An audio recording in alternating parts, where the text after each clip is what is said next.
Voilà, nous allons poursuivre ce matin notre étude sur les béatitudes qu'on retrouve en Matthieu chapitre 5, et je vous invite à ouvrir vos Bibles en Matthieu chapitre 5.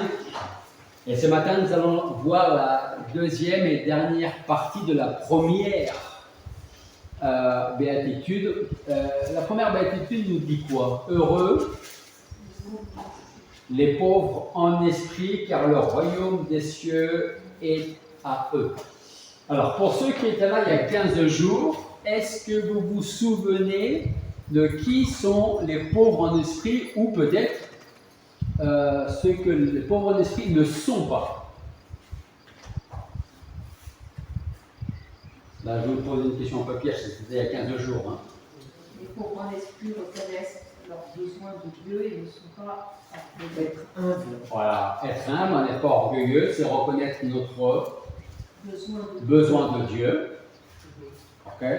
Le royaume de Dieu n'appartient pas aux orgueilleux. Exactement.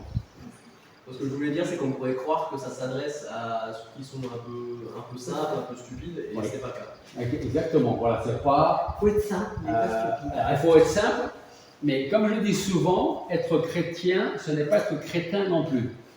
Il faut bien faire attention à ça, parce que les simples d'esprit, ce n'est pas non plus tous ceux qui disent oui, oui, oui à tout, ou qui disent toujours non, non, non. Et c'est un petit peu ce que nous allons voir ce matin, en tout cas dans notre première partie que vous avez bien résumée là.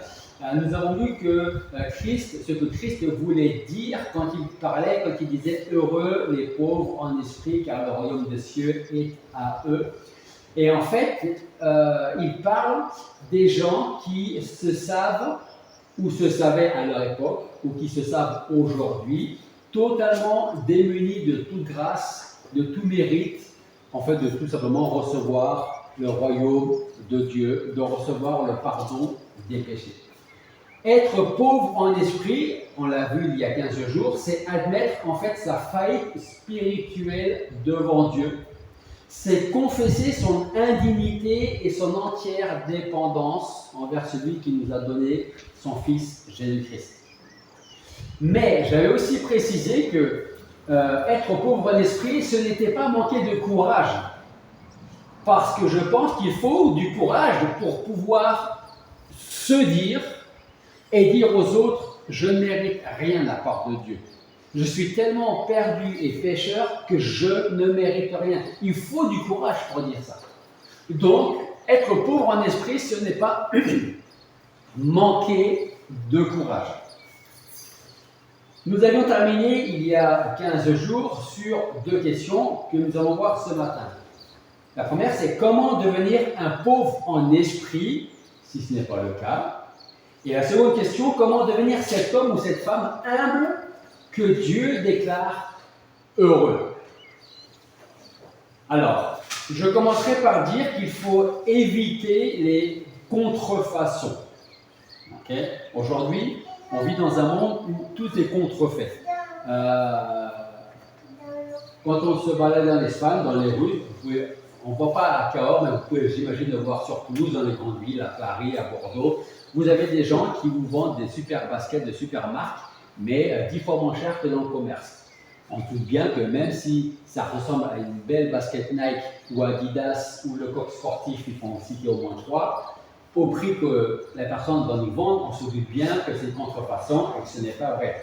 On va peut-être l'acheter, ça va nous durer le temps que ça va durer, mais nous savons que c'est une contrefaçon. C'est pour dire qu'aujourd'hui dans le monde, il y a tellement de contrefaçons que ces contrefaçons, on les retrouve même parfois au sein même de l'Église ou de certains chrétiens. Alors, quand je dis certains chrétiens, je ne parle pas de notre Église, je parle des chrétiens, bien sûr, en général. Alors, les contrefaçons, c'est quoi? Premièrement, être pauvre d'esprit, ce n'est pas un manque naturel de confiance en soi. Qui a une confiance en soi? On n'a pas une grande confiance en soi ou une petite, mais qui a une confiance en soi? Ça dépend des domaines. Alors, bien sûr, ça dépend des domaines. J'aurais certainement plus une confiance en moi en ce qui concerne l'électricité, par exemple, que certains d'entre vous ici. Mais en règle générale, si nous n'avons pas ce manque de confiance, c'est probablement on maîtrise un domaine. D'accord? Donc, être pauvre en esprit, ce n'est pas un manque naturel de confiance en soi. 1, 2, 3, 4, 5, 6, 7, 8, 9, 10, 11, 12, 13. Il y a 13 personnes ici ce matin. Okay? Tous les autres sont en vacances. Est-ce que nous avons tous ici le même caractère? Non. Est-ce qu'on a tous le même tempérament? Non. Est-ce qu'on est tous extravertis? Alors, qui est plutôt introverti? N'hésitez pas, là on voit les introvertis. Les extravertis. Voilà. Donc, ça veut dire qu'on n'est pas nombreux ce matin, mais on voit que nous sommes tous différents. Ça veut dire, est-ce que si je suis introverti ou si je suis extraverti, est-ce que je suis plus pauvre en esprit que... Vous voyez ce que je veux dire? Parce que si je suis introverti, je suis plus pauvre en esprit que celui qui est extra. Est-ce que si j'ai plus de confiance en moi-même que d'autres personnes, je suis pauvre en esprit ou pas? C'est ça en fait la question. Nous n'avons pas tous le même caractère, nous n'avons pas tous la même personnalité, et heureusement, chacun de nous possède son propre caractère, sa propre personnalité, ses qualités et ses défauts. Il existe donc des gens qui ont une personnalité extravertie, d'autres une personnalité introvertie. Ce que je veux dire par là, c'est que dans ce monde, il existe des gens qui ont une personnalité discrète. On ne va pas aller au-devant, on va même se poser la question de savoir, elle était là ce matin en fait, telle ou telle personne, comme on n'a pas l'habitude de l'entendre. On me le dit souvent. Ah, tu vois hein? Ou si vous parlez beaucoup et puis que un matin on ne vous entend pas, on ne va pas avoir du mal à se dire il n'était pas là Laurent, parce qu'on n'a pas entendu de la matinée, alors qu'en principe on n'entend que lui à l'église. Mais là, aujourd'hui on n'a pas entendu, donc on ne se pose pas la question de savoir s'il était là ou pas, il n'était pas là. Là où je veux en venir, c'est que être pauvre en esprit, c'est valable pour tout le monde, quels que soient les caractères. Parce que Paul nous dit en Galates chapitre 2, verset 6, que Dieu ne fait pas d'acceptation, ou je prends le verset exact, Dieu ne fait point acceptation de personne. Ce qui revient à dire que les béatitudes ne sont pas des qualités naturelles. Elles sont au contraire surnaturelles. Rappelez-vous ce que je vous disais en introduction il y a quelques semaines. En fait, les béatitudes sont tout à fait le contraire de ce que le monde veut. Qui a envie d'être heureux? Dans le monde, tout le monde a envie d'être heureux, y compris les chrétiens. Qui n'a pas envie d'être heureux là, ce matin? Tout le monde a envie d'être heureux, d'avoir une vie paisible, d'avoir une vie heureuse, harmonieuse. Et pourtant, Jésus nous dit, tu veux être heureux, tu vas pleurer. Tu veux être heureux, tu seras pauvre d'esprit. Tu veux être heureux, on va d'une certaine façon, presque, c'est comme ça qu'on peut le comprendre, on va te marcher dessus. Comment est-ce que je peux être heureux tout en étant pauvre en esprit? Comment est-ce que je peux être heureux si, comme on va le voir Dieu voulant dans les prédications à venir, par exemple, heureux ceux qui pleurent. Alors, je peux être heureux et pleurer, mais je peux pleurer parce que je suis heureux. Mais heureux ceux qui pleurent, car ils seront consolés. Heureux ceux qui sont doux, ou selon les versions, les débonnaires, parce qu'ils vont hériter la terre. Heureux ceux qui ont faim et soif de justice. Comment est-ce que je peux être heureux tout en ayant faim et soif de justice quand je vois ce monde, comment il part à la dérive? Dans cette prédication, ce sermon, le Seigneur est en train, comme je le disais, de casser, et encore plus aujourd'hui, les idées du monde pour être heureux. Qu'est-ce que je dois faire dans le monde aujourd'hui pour être heureux? Donnez-moi quelques exemples. Me faire plaisir. Me faire plaisir. Quoi d'autre? Avoir de l'argent. Avoir de l'argent. Avoir de l'argent. Écraser les autres. Écraser les autres, plus ou moins consciemment ou inconsciemment. Ok? C'est ça, être heureux, selon le monde. C'est pour ça que les béatitudes ne sont pas des qualités naturelles, des dons naturels. C'est au contraire quelque chose de surnaturel, parce que nous sont donnés par Dieu lui-même. Être pauvre en esprit, ce n'est pas non plus de la fausse modestie. Alors, avant d'étudier la fausse modestie, c'est quoi la modestie? Se sentir. La modestie. Ben, on ne se vante pas. On ne se vante pas. Alors, je vais vous poser une autre question. Qui pense être modeste ce matin? Soyons honnêtes. Qui pense être modeste? Bon. Qui pense ne pas être modeste? Alors, j'imagine parce que personne n'a la main, donc personne n'est modeste. Ou personne ne pense être modeste. Est-ce que c'est mal de penser qu'on est modeste? La modestie, c'est une qualité. La modestie, c'est une C'est qualité. une qualité, donc on ne va pas se dire que je suis modeste. Voilà. Comme Ina nous dit, moi je ne veux pas dire moi je suis modeste. Mais les autres vont dire que tu es éventuellement modeste. Peut-être. Peut-être. J'en viens à ma fausse modestie. Parce que ça, le monde aime bien aussi la fausse modestie. Et même parfois dans le milieu chrétien. Dans notre cas, en ce qui concerne heureux les pauvres en esprit, il ne s'agit pas de convaincre les autres autour de nous que nous n'avons rien à offrir ou que nous ne sommes rien. Et là, je pense que si vous avez entendu la prédication d'il y a 15 jours, ou ce qu'on vient de dire, vous êtes peut-être en train de vous dire, mais là, tu es en train de nous dire le contraire. Parce que heureux les pauvres en esprit, c'est ceux qui n'ont rien et ceux qui ne peuvent rien donner. Et puis là, tu es en train de nous dire que dans notre cas, il ne s'agit pas de convaincre les autres autour de nous que nous n'avons rien à offrir ou que nous ne sommes rien. Je vais expliquer où je peux en venir. Il y a des gens qui vont dire « Moi, je ne connais rien, je suis ignorant dans tel ou tel domaine. J'ai une immaturité spirituelle. » Alors ça peut être vrai si on vient de venir au Seigneur depuis 15 jours et qu'on ne connaissait rien du Seigneur, de la parole avant. On peut parler d'immaturité spirituelle. Ou du fait que, moi je n'ai rien, je ne possède aucun don. Ça, c'est quelque part de la fausse modestie. Pourquoi? Parce que bien souvent, derrière ces paroles se cacheront au moins deux choses.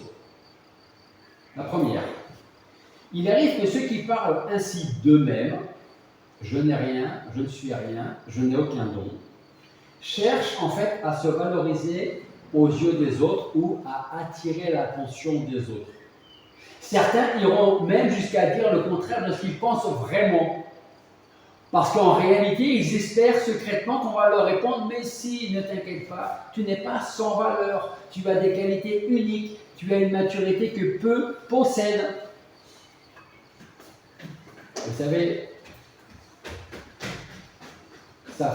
on est dans le ministère, alors sans même sans parler de ministère, on est à l'église ici depuis 92 ans, je ne parle pas des années avant, mais à cœur en 92. Je peux vous dire que des gens qui voulaient démontrer une certaine modestie et qui pourtant étaient loin d'être modestes. Et d'ailleurs, ces gens-là ne sont même plus là aujourd'hui. Mais vous savez, être modeste, ce n'est pas arriver à la Bible sous le bras, les mains jointes comme ça, s'asseoir et faire en sorte que je vais adopter cette attitude pour que les gens disent de moi qu'est-ce que cette personne est modeste. Et il faut faire attention à ça. D'autres, au contraire, afficheront une humilité quelques-unes pour qu'on les admire. Lui, il est vraiment modeste.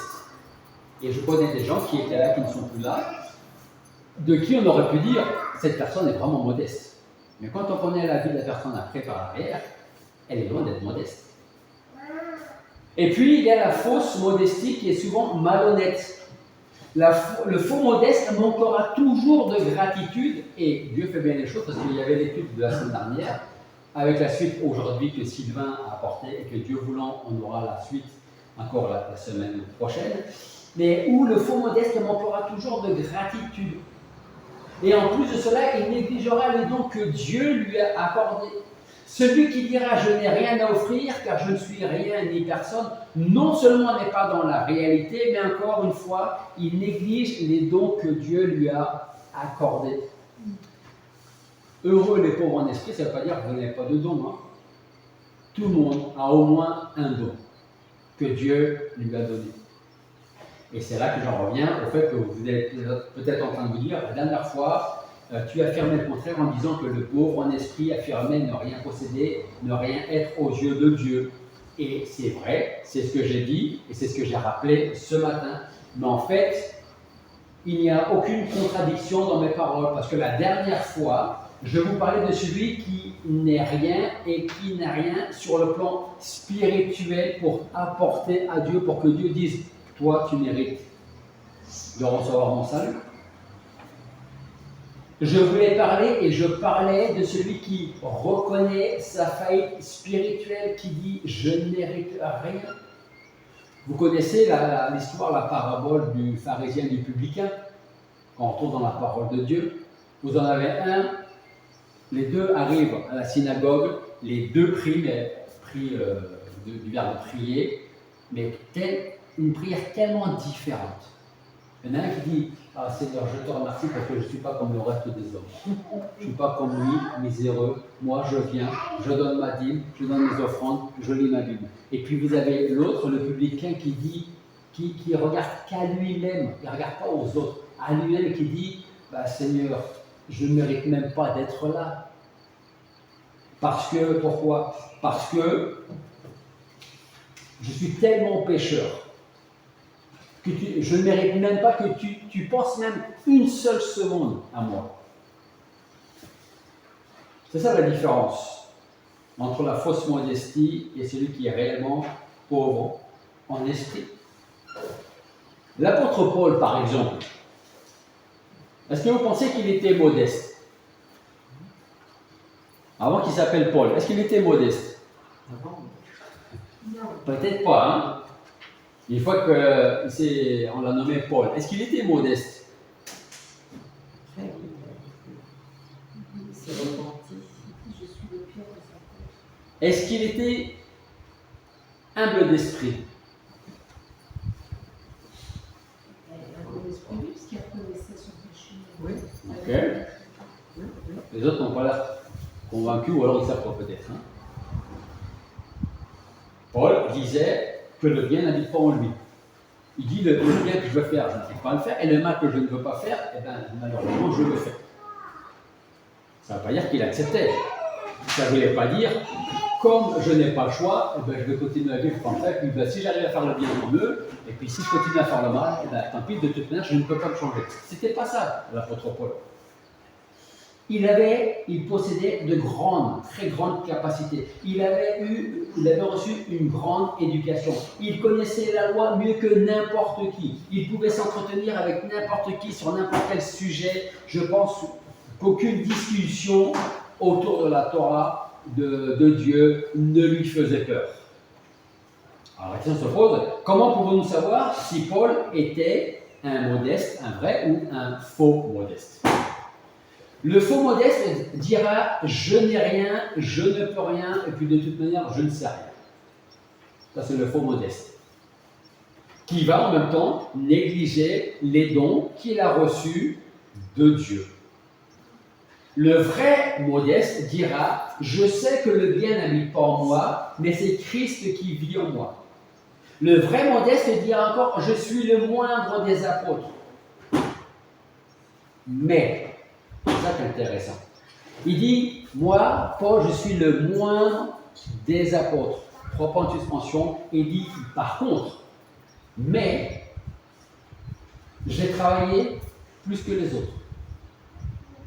Je suis le moindre des saints, mais j'ai reçu la grâce d'annoncer aux païens les richesses incompréhensibles de Dieu. Est-ce que vous voyez la différence? Paul ne néglige pas sa petitesse, son dignité devant Dieu. Il dit, je suis le moindre des apôtres, je suis même le pire des pécheurs. Mais en même temps, il refuse de considérer les dons qu'il a reçus de Dieu comme négligeables. Il ne se dit pas, c'est pas, puisque je suis le moindre des apôtres, j'ai peut-être des dons, mais comme je suis le moindre des hommes, le plus grand des pécheurs, je vais me garder mes dons et je ne vais rien faire de plus. Non. Il reconnaît ses défauts, ses péchés, sa faiblesse, sa petitesse, comme on peut dire, mais il sait aussi qu'il a reçu des dons et il a reçu quelque chose que Dieu lui a demandé de faire. Dieu opère un changement radical. Dieu opère un changement radical dans ceux qui sont pauvres en esprit. Alors là se pose une autre question. Si la pauvreté en esprit n'est pas un manque naturel d'assurance, ni une fausse modestie, comment parvenir à la réalité? Comment devenir un pauvre, un vrai pauvre en esprit? Alors je pense qu'on devient pauvre en esprit en comprenant la grandeur de Dieu. Et ça, il nous l'a dit encore ce matin, Sylvain, dans l'étude. Regardez avec moi un passage que j'aime bien, c'est 1 Corinthiens chapitre 4, verset 7.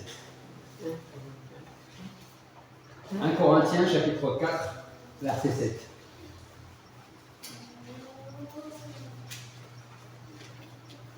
La question c'est comment devenir pauvre en esprit, ou peut-être même, j'ai envie de dire, comment continuer comment rester encore un pauvre en esprit.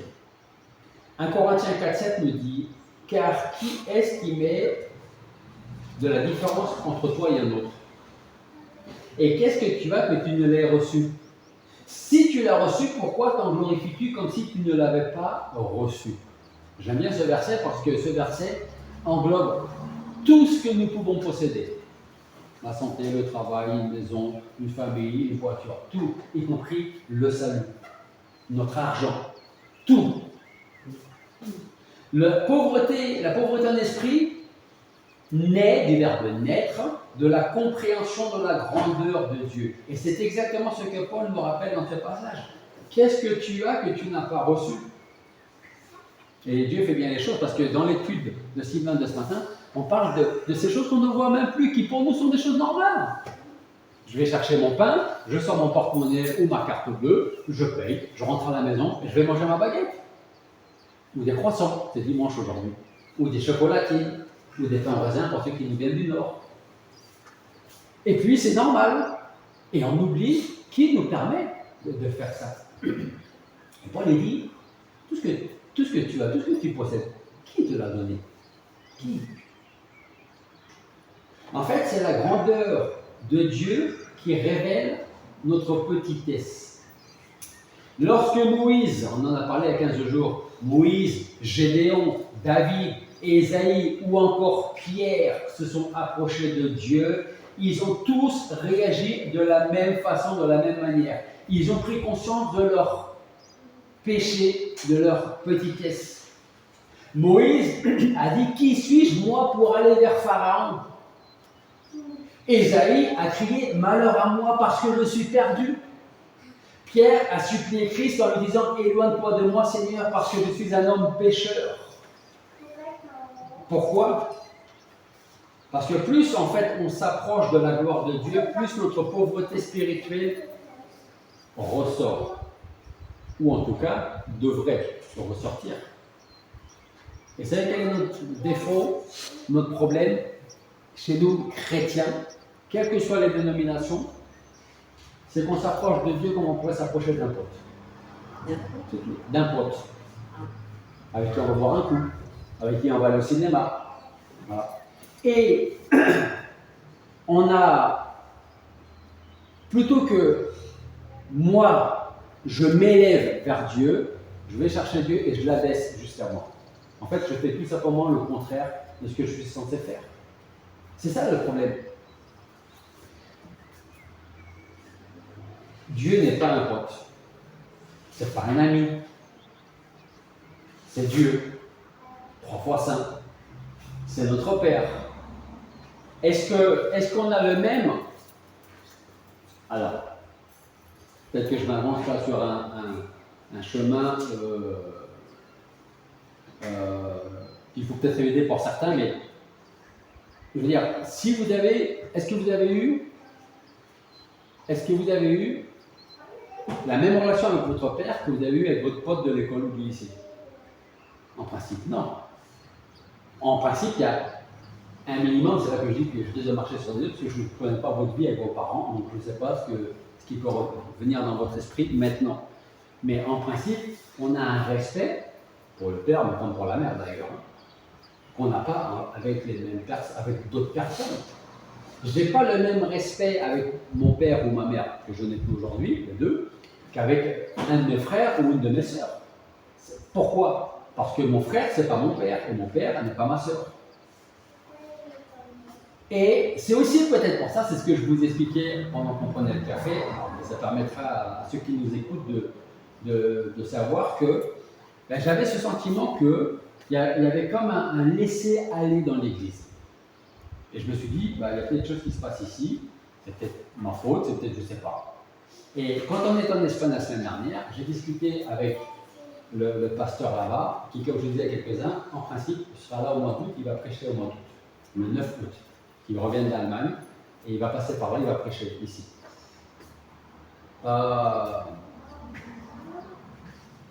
Et en parlant avec lui, et dans la prédication qu'il a apportée, il disait, mais dans l'église là-bas où ils sont plus d'une centaine, depuis 6-7 mois, l'église a fait comme ça. C'est pas que les gens ne viennent plus, c'est qu'il y a un manque d'intérêt. J'ai discuté avec d'autres responsables qui ne sont même pas des baptistes, même à l'église pentecôtiste où on connaît pas mal de gens là-bas chrétiens pentecôtistes, ils disaient la même chose. Ils disaient il n'y a plus cette envie, il n'y a plus cet entrain. Et le Seigneur a dit quand je vais revenir, est-ce que je vais encore trouver la foi sur cette terre? Donc on a besoin d'être éveillé et d'être réveillé. Donc je reviens pour dire simplement qu'on ne doit pas s'approcher, parce que si on s'approche de Dieu comme on pourrait s'approcher d'un pote, alors on ne voit plus notre petite taille, on ne voit plus nos défauts, on ne voit plus nos péchés, et c'est juste un ami, c'est un pote, c'est tout. Alors que tout ce que nous sommes, tout ce que nous possédons, nos talents, nos capacités, notre vie elle-même, nous a été donné par lui, comme Paul le dit. Qu'est-ce que tu as reçu? Qu'est-ce que tu as que tu n'as pas reçu? Tout ce que tu as, tu l'as reçu. Alors comment devenir pauvre en esprit et cultiver, garder cette attitude en méditant la parole de Dieu, en reconnaissant notre faiblesse, notre fragilité, en rejetant l'orgueil. La pauvreté en esprit n'est pas, je vous le disais, une faiblesse, mais c'est une force. Pourquoi? Parce que Paul, encore en 2 Corinthiens 12, 10, nous dit, c'est quand je suis faible que je suis fort. C'est la reconnaissance que Dieu est tout et que nous ne sommes rien sans lui que nous commençons à être ces pauvres en esprit. Jésus le dit lui-même, hein? Il ne dit pas qu'il était pauvre en esprit, parce que c'était Dieu. Mais qu'est-ce qu'il nous dit en Jean, chapitre 15, un passage qu'on connaît bien? En Jean, chapitre 15, verset 5, Jésus dit, je suis le cep, et vous êtes les sarments. Celui qui demeure en moi et en qui je demeure porte beaucoup de fruits, car sans moi, vous ne pouvez rien faire. C'est dans cette humilité que nous trouvons la vraie liberté, celle de dépendre de celui qui nous aime infiniment. On devient pauvre en esprit en comprenant aussi la sainteté de Dieu. Regardez avec moi le psaume 51, verset 19. Psaume 51, 19.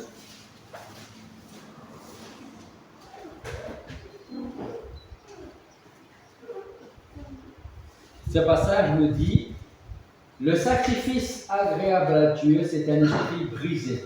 Ô Dieu, tu ne méprises pas le cœur contrit et brisé. Alors comment est-ce qu'on peut avoir un cœur contrit et brisé? Eh bien, en reconnaissant tout comme Ésaïe la sainteté de Dieu, sa pureté, sa justice et notre culpabilité. Ce matin, Sylvain il disait, quand Moïse s'est approché du buisson ardent, il y avait des limites, Dieu avait mis des limites. Tu ne peux pas me toucher, tu ne peux pas m'approcher, tu ne peux pas me voir. Parce que si c'est le cas, c'est terminé pour ta vie. Et il avait pris pleinement conscience de ça. Alors vous savez, aujourd'hui c'est le week-end de Pentecôte. Et à la Pentecôte, qu'on trouve dans la parole de Dieu, les chrétiens qui étaient là, les disciples et surtout les apôtres, ont reçu ce don du Saint-Esprit et c'était le début, le commencement de l'Église, ce qu'on appelle l'Église primitive. Et aujourd'hui, je pense qu'on a besoin de retrouver notre premier amour, comme on le voit dans l'Apocalypse. C'est-à-dire, est-ce que le zèle que j'ai aujourd'hui, pour plusieurs points, venir à l'église, écouter la parole de Dieu, témoigner, est-ce que le zèle que j'ai aujourd'hui, pour ne serait-ce que ces 3 points-là, c'est le même que celui quand j'ai commencé ma vie chrétienne? On devrait se poser cette question souvent. Alors, si votre vie chrétienne a commencé depuis une semaine, il y a forte chance qu'il n'y a pas beaucoup. Le zèle reste le même. Mais est-ce que notre zèle d'aujourd'hui est le même que celui quand on a commencé à marcher avec le Seigneur, quand on est venu à Christ? C'est le même, mais plus intelligent. Alors, si c'est le même et plus intelligent, tant mieux. Parce que quand ce qui me concerne, quand j'ai démarré ma vie chrétienne, j'étais tellement enthousiaste que je voulais que tout le monde soit chrétien. Oui. Donc j'en cassais des pieds à tout le monde. C'est vrai que quand on est en Seigneur, on a souvent envie d'une chose, c'est de le partager avec tout le monde. Oui. Hein? Quelle est la c'est ça fait partie aussi des pauvres en esprit, quelle est la vision de l'Église ici? C'est certainement d'être en la présence de Dieu pour le glorifier. C'est d'être en communion avec les frères et sœurs. Et le 3e point, c'est quoi? C'est d'évangéliser et d'amener des âmes à Christ. Le premier point, ce n'est pas l'évangélisation. Ce n'est pas le moins important. Mais le premier point en tant que chrétien, quand je viens à l'église, c'est pour glorifier Dieu. Ensuite, c'est pour être avec les frères et sœurs à l'église. Et ensuite vient ce 3e point qui est l'évangélisation pour aller chercher des pécheurs et les amener à Christ. Mais si je ne viens plus à l'église pour la gloire de Dieu, pour lui rendre l'honneur et la gloire, si je ne viens pas à l'église pour être en communion avec les autres, le 3e point va sur encore moins. On devient pauvre en esprit en comprenant, si on y arrive, la grâce de Dieu. À qui Dieu accorde-t-il sa grâce? Cette grâce qui sauve et qui sanctifie. Ou plutôt, à qui il ne l'accorde pas? À ceux qui pensent qu'ils sont justes. S'ils sont justes, ils n'ont pas besoin de ma grâce. S'ils pensent être en bonne santé, ils n'ont pas besoin de médecin. Ma grâce, je vais l'accorder à ceux qui en sont justement injustes. À ceux qui savent que si Christ n'intervient pas, si Dieu n'intervient pas, il ne se passera rien de bon dans leur vie. Cette grâce, elle est accordée à ce publicain dans le temple qui dit « Ô Dieu, aie pitié de moi qui suis pécheur ». Le pharisien, il n'a pas besoin de la grâce de Dieu. Il est en train de dire « Oh Dieu, je te remercie parce que je ne suis pas comme… je ne sais pas si c'est un pecno qui existait à l'époque, mais je ne suis pas comme l'autre. Dieu, je te remercie parce que moi, je suis bien habillé. Je ne suis pas comme lui. » Et de l'autre côté, vous avez l'autre, comme il pourrait dire, qui dit « Aie pitié de moi parce que je suis pécheur ». Le pauvre en esprit, comme tu l'as dit, par rapport à l'humilité, le pauvre en esprit ne se vante pas. Le pauvre en esprit regarde la croix et là, il voit l'amour de Dieu qui le cherche, qui le trouve, qui le sauve et qui le relève. Si je ne suis pas pauvre en esprit, je ne vais pas regarder la croix. Et si je ne regarde pas la croix, je n'y verrai pas l'amour de Dieu qui me cherche, qui m'a trouvé, qui peut me trouver, qui peut me relever. Le pauvre en esprit sait très bien que quelqu'un devait mourir à sa place. Le pauvre en esprit sait que, qu'en ce qui concerne sa rédemption, il fallait que Dieu lui accorde, que Dieu veuille sa rédemption. Que son salut ne pouvait provenir que de la seule et unique grâce de Dieu selon son plan éternel. Alors pour terminer ce matin, je dirais que Dieu ne recherche pas des hommes ou des femmes de grande performance. Il recherche bien au contraire ceux qui reconnaissent leur faiblesse, leur incompétence, leur indignité, mais qui n'oublient pas les dons que Dieu leur a accordés. Et en principe, un don, ce n'est pas pour garder pour soi-même, c'est pour mettre premièrement en œuvre pour la gloire de Dieu. Ensuite, ça peut être pour les chrétiens, pour l'Église et pour les autres en suivant. Alors, sommes-nous prêts à admettre qu'il nous est tout simplement impossible de lui plaire sans venir à lui par Jésus-Christ? Le pauvre en esprit dira « Je ne pourrai jamais m'appuyer sur ma propre justice. Parce que si je le fais, alors ma justice, je sais où est-ce qu'elle va me mener.